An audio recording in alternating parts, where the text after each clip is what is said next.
Michigan's recognized. I now yield to my friend from Massachusetts, who's such an active member of this committee on the issues before us, Mr. Neal of Massachusetts. 2 minutes. The gentleman from Massachusetts is recognized for 2 minutes. Madam Speaker, I want to thank the chairman of our committee, and I rise in support of this Small Business and Infrastructure Jobs Tax Act. As a former mayor, I am pleased that this bill contains a number of infrastructure tools to lower the cost for state and local government. Let me put to rest the argument here that there was no cooperation on this bill.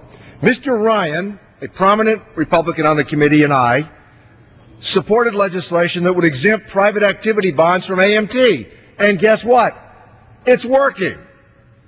The U.S. Department of Transportation cited this provision as saving $635 million for construction projects at 38 airports around the country, including Cleveland, Milwaukee, and Houston, among others.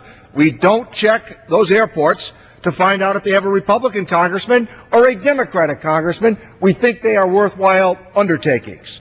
These construction projects have created thousands of jobs nationwide at a time that our economy really needs them.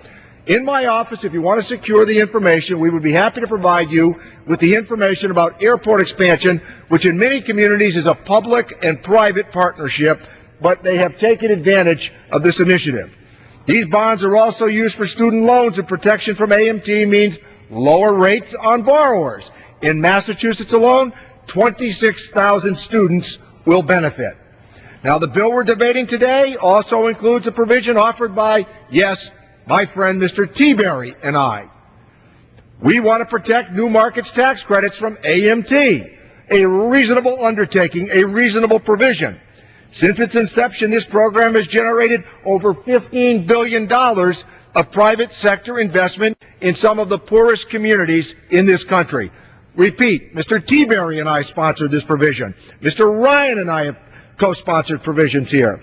Protection from AMT means financing costs are lowered, freeing up greater investment for struggling neighborhoods. And I want to submit, Mr. Chairman, and to the Speaker as well, there is not a Republican mayor in America who would be against the provisions that are offered here. The gentleman's time has expired. Thank the Speaker.